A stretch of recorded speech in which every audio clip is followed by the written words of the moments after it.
All right. I'm glad we already have a few in the wings there. I appreciate it. Welcome back to In Liberty and Health, everybody. This is episode number 243. I've been meaning to do this for quite a while, so I won't keep you guys too long in this because we got a little bit to cover.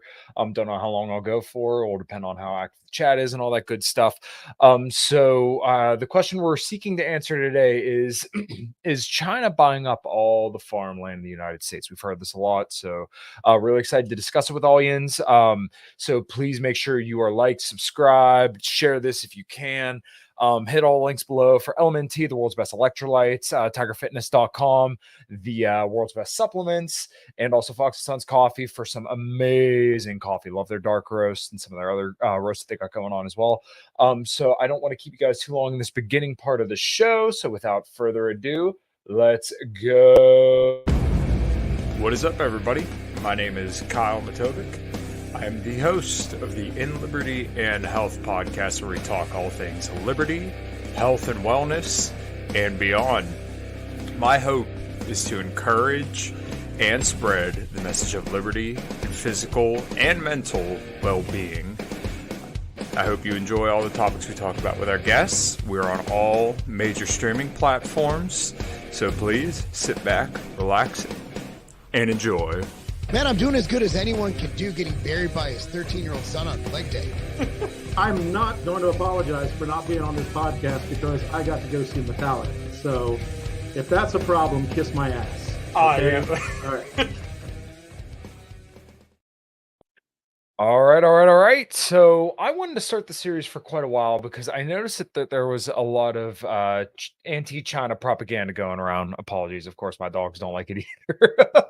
But there's a lot of anti-China propaganda going around. And if you've been a listener of this show for any extended period of time, then you know that like my big issue is the coming hot war with China. That's where it's really going towards, and that's the way the U.S. officials are talking about it right now. Is that by I can't remember the exact U.S. official, but they said by 2025, we will more than likely be in a hot war with China. Do I think that's possible? Maybe. I don't know. Yes, always yins. That is exactly what it is. That's one of my biggest issues is the coming hot war with China. That all Republicans are horrible on this issue, all Democrats are horrible on this issue. I think Thomas Massey is one of the notable examples of somebody who has really voted against a lot of this kind of stuff. George Santos, who's I think a gay Republican from New York, funny enough, has spoken out against a draft to fight a war with Taiwan, or fight a war with China over Taiwan. So big ups to him on that. He's battling some other issues, I'm sure. I just don't know that much about him. But I was originally going to entitle this kind of list and series of podcasts. So this is just going to be like a week after week thing. I'll probably have some other guests on, but I really wanted to do a series on debunking propaganda. Originally, it was going to be debunking anti-China propaganda, but I figured just saying debunking propaganda overall would probably be a little bit more apt because I'll probably do some other stuff other than just anti-China propaganda because there's only like 4 or 5 things I could think of that would need debunking, and I've debunked them on the show before, but I'd also like to have like dedicated episodes to doing debunking of propaganda and regime talking points. So the one I wanted to focus on today that is all over the news and all over all media, you hear everybody talking about this, is China is buying up all the farmland. I've heard Steve Bannon say it, Matt Gaetz say it, Stacey Abrams, as we'll see, has said it, Ron DeSantis. You name the prominent political figure, and you could probably find them saying that China's buying up all the farmland.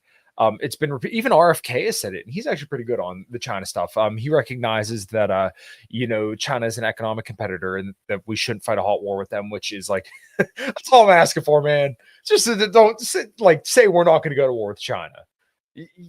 And believe it, like you have to really mean it, because that would involve a lot of bad stuff and all the war games that they've ran. If you listen to Scott Horton's episode with Loud Goldstein, they actually ran through all the war. He's one of the guys that does all like these war simulations, and every single time the U.S. loses, every single time. You know why? Because Taiwan is 90 miles off the coast of China. It is about 77, I think it's almost 8,000 miles away from the U.S. I put up a tweet the other day with like the exact mileage and all that, especially with Ukraine. And it's thousands and thousands and thousands of miles away.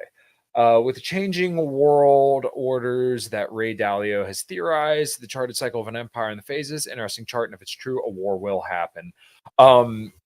With the way that the U.S. is talking about things, I hate to say it, but I mean, they're really gearing up for it.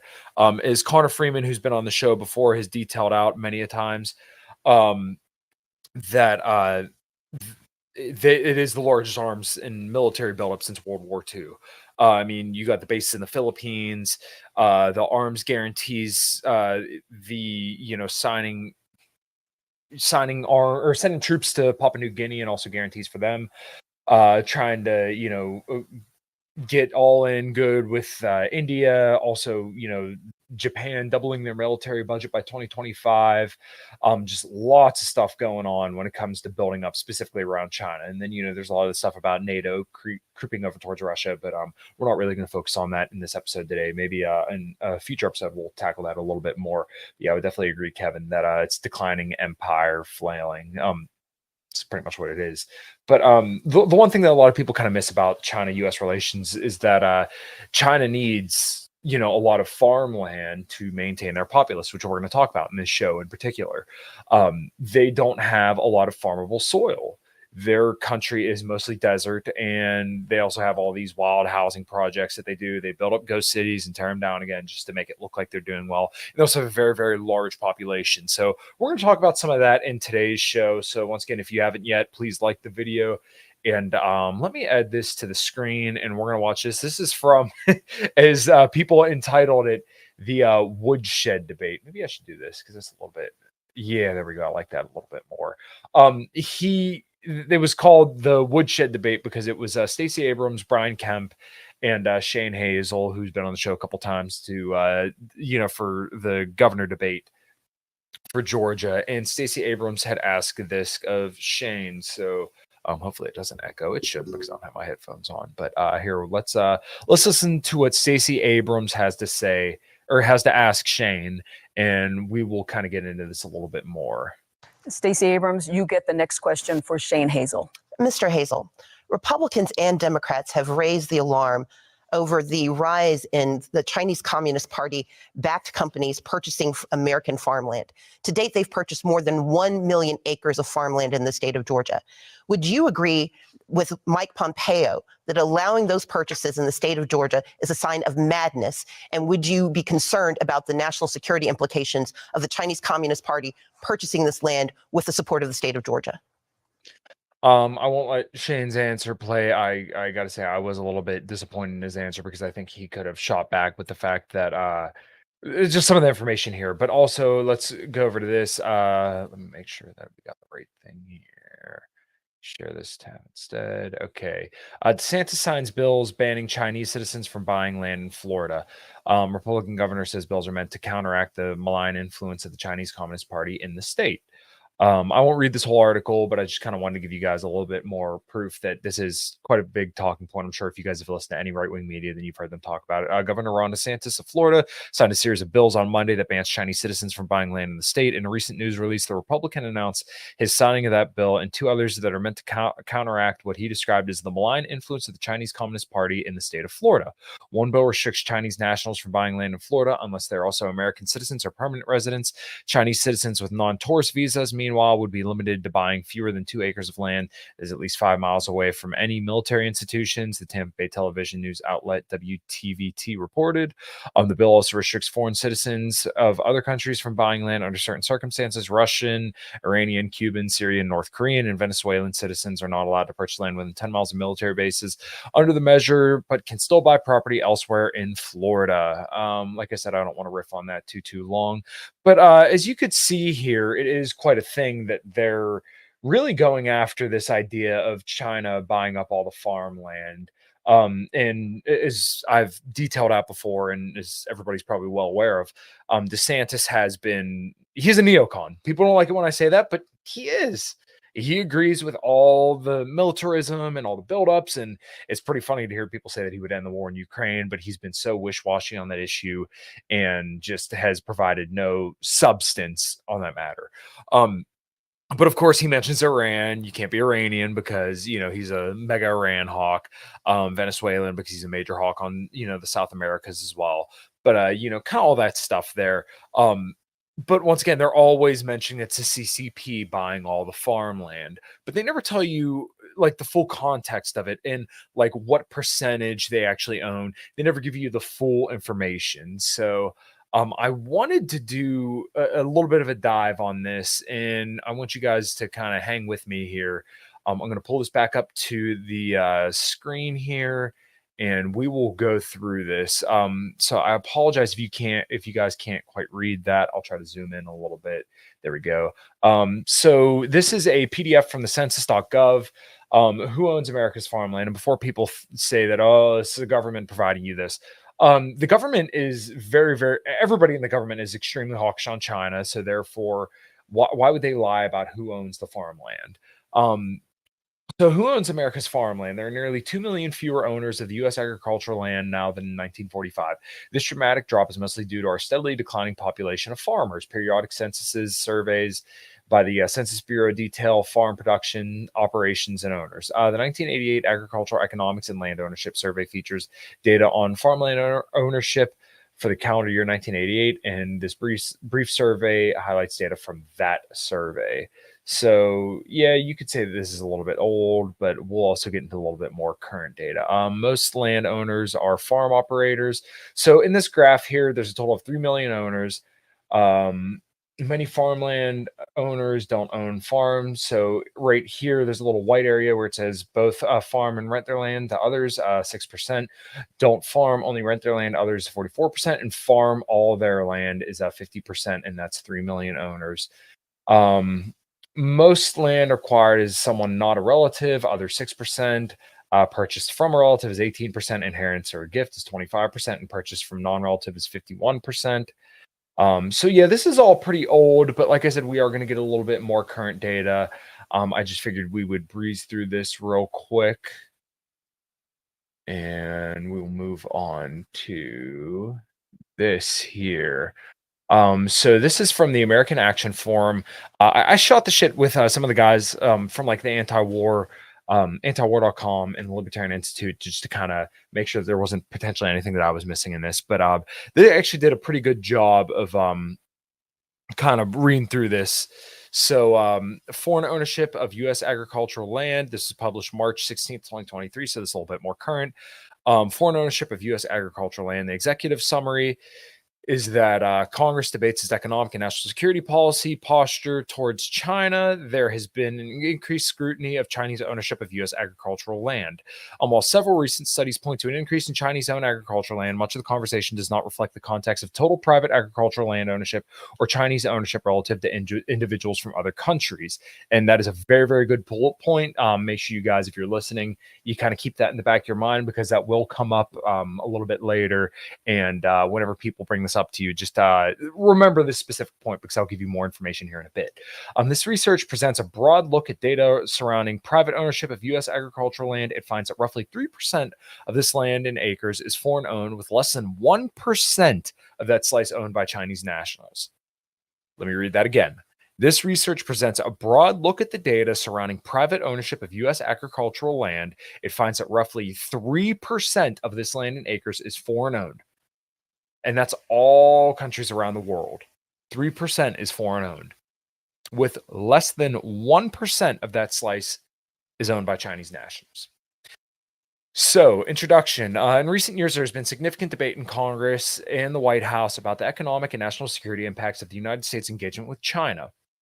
Since late 2021, these conversations have included increased scrutiny of the Chinese ownership of U.S. agricultural land. Currently, the federal government does not restrict foreign ownership of U.S. agricultural land, but the U.S. Department of Agriculture does collect reports of such acquisitions. To just kind of go on that right there, I actually don't think it's entirely a bad thing to have China owning farmland here because it actually incentivizes us to trade and have good relationships with other countries. People say that China's out there looking to sabotage the country, but like anything that China does in regards to the US, it's generally brought on by the US.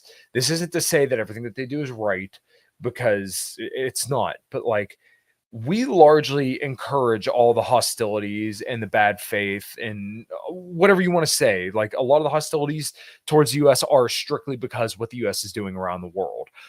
If China was building up in Mexico and Hawaii and all these other countries, Canada, you name it, the US would nuke Beijing in a heartbeat, right? They would have no problem sending nukes over there if they even did a fifth, even like a tenth of what the US is doing to China right now. They would absolutely lose their minds. So getting back, members of Congress have proposed several pieces of legislation to have the federal government review or restrict purchases of U.S. agricultural land by Chinese entities, citing concerns for both national and food security. Some ostensibly believe that Chinese entities own substantial amounts of such U.S. land, and that the rate of increase of Chinese ownership is of particular concern. Now, there is some charts saying that they've substantially increased their land ownership over the last 10 years. Unfortunately, I do not have that graph on hand.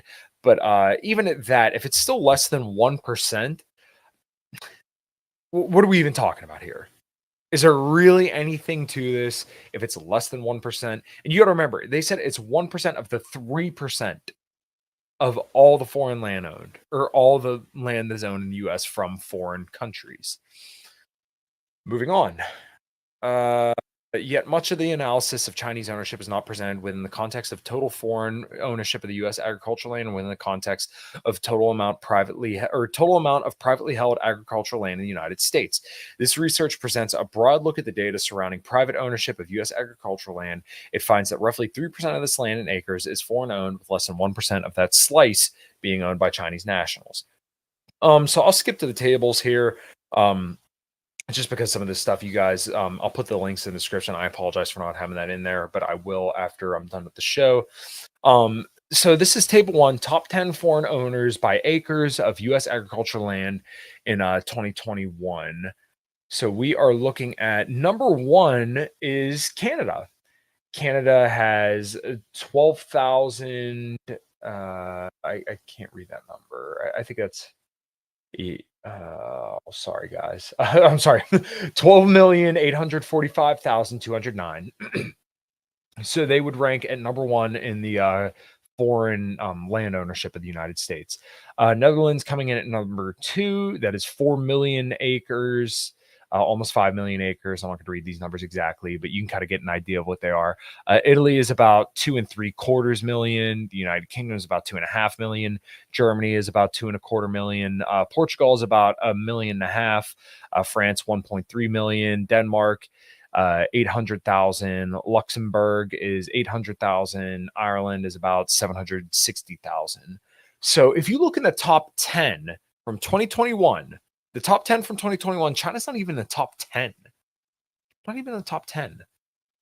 They have to feed all those workers that make all our shit. Yes, they do. And to that point, when people talk about China's GDP, they also forget that in order for China to maintain such GDP, they actually have to use that against their population to a degree, as in to maintain their infrastructure and all that other stuff. So, yeah, they do. It is kind of in their best interest to maintain good relations with other countries, because they have to import a decent bit of their food, because once again, so much of China is actually made up of deserts.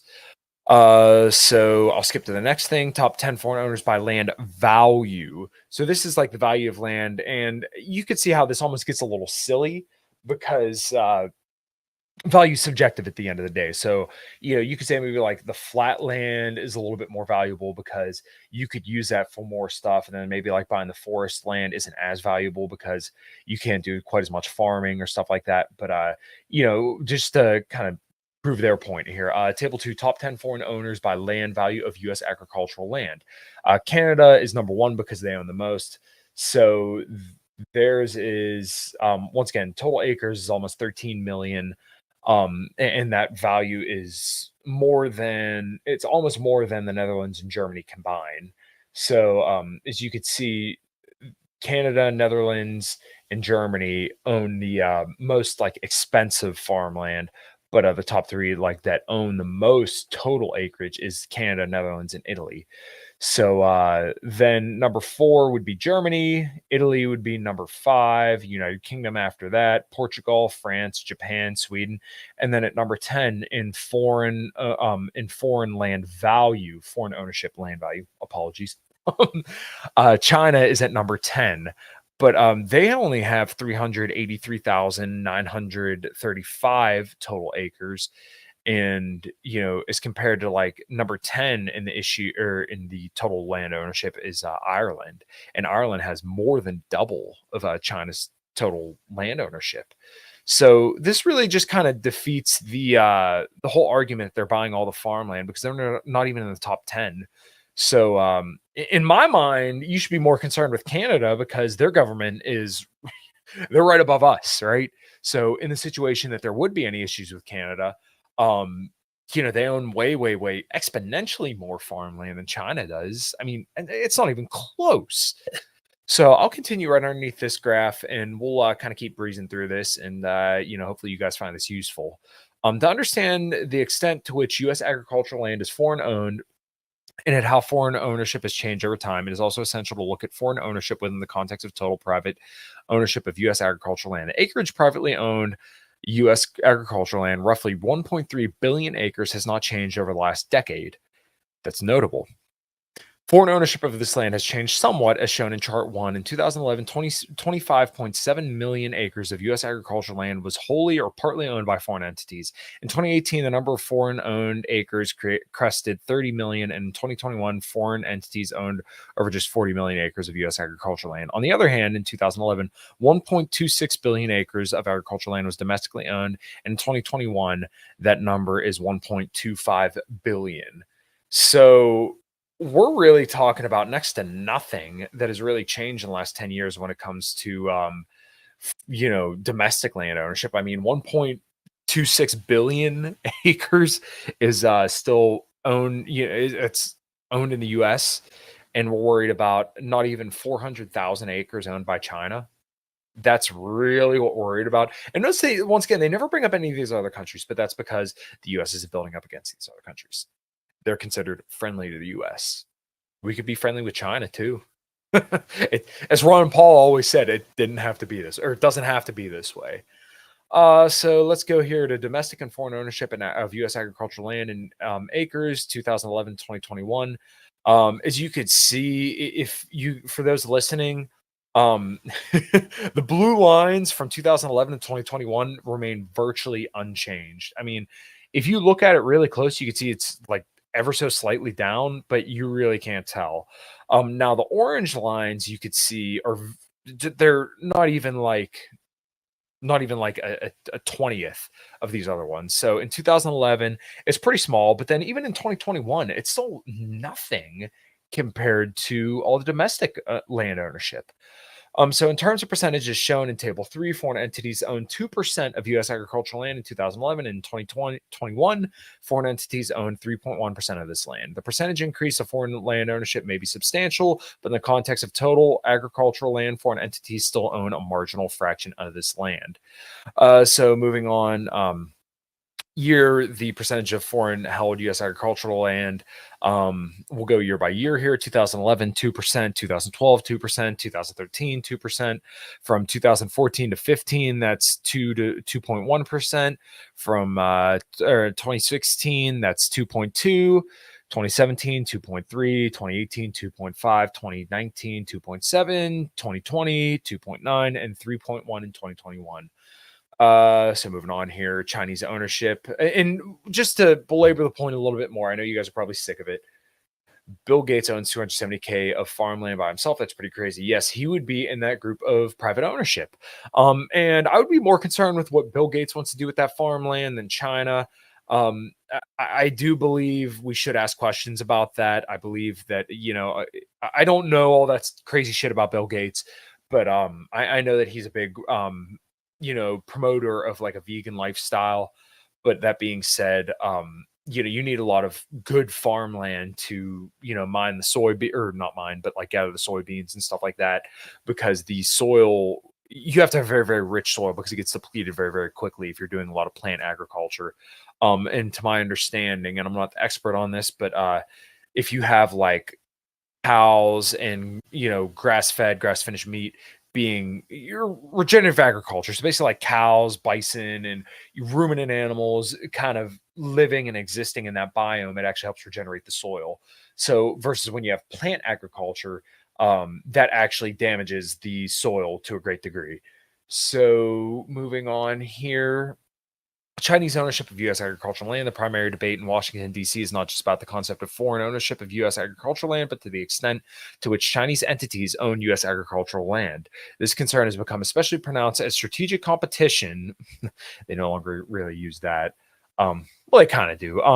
Between the United States and China increases as a foreign policy issue. In 2011, Chinese entities owned 69,295, 70,000 acres across the U.S. 70,000. The number of acres held by Chinese entities increased dramatically in 2013, as demonstrated in Chart 2, after the Chinese company Shanghai International, that's probably not it, Shuanghui, I don't know, International acquired the American company Smithfield and thereby its agricultural land. After its acquisition, Chinese entities owned about a quarter of a million, 248,503 acres of U.S. agricultural land. Shanghai International's company or purchase of Smithfield was highly debated at the time. The Senate Committee on Agriculture, Nutrition, and Forestry held a hearing in 2013 in which several members expressed concern with the acquisition, citing economic and food security. The Chinese company voluntarily submitted the transaction to the Committee on Foreign Investment in the United States. An independent panel tasked with ensuring foreign investment in the United States does not harm national security. For review, ultimately, CFIUS allowed the purchase of Smithfield to proceed. So for those listening, you can see the graph. They kind of graph it out where in 2011, they had, as I said earlier, about 70,000 acres.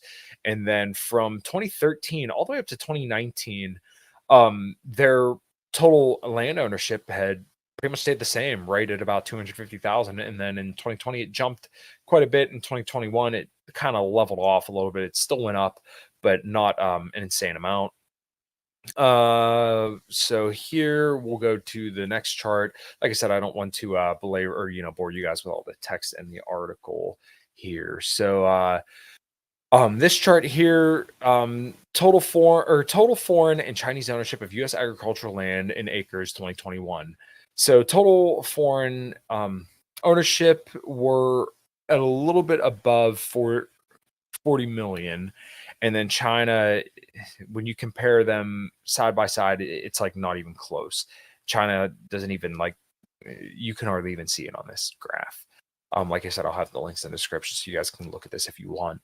Proposals for increased scrutiny. The federal government does not currently restrict how much agricultural land foreign entity can own.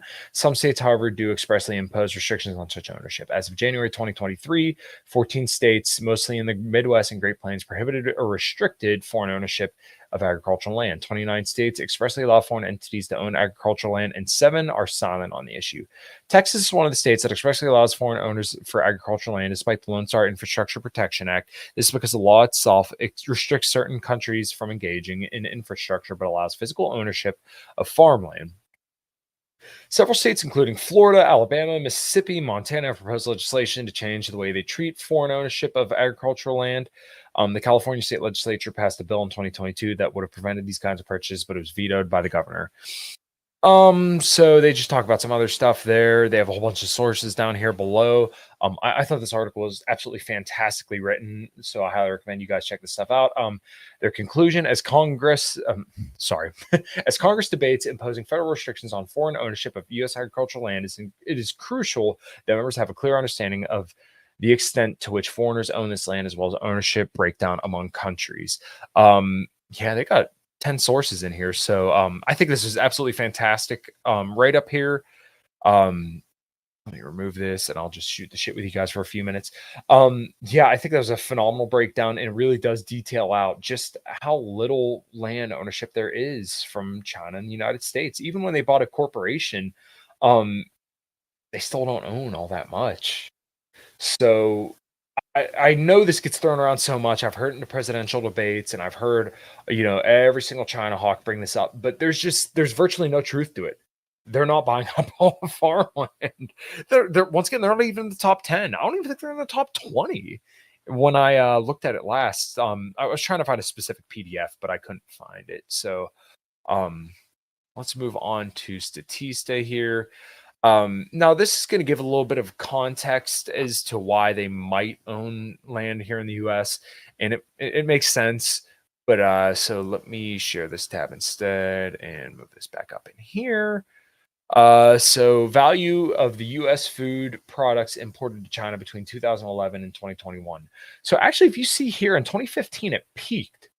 And then in 2021, it's coming back up, but it's still not as high as it was. This statistic illustrates the import value of food products from the US to China between 2011 and 2021. In 2021, China's food imports from the United States to amount around to $3 billion, up from the $2.2 billion in the previous year.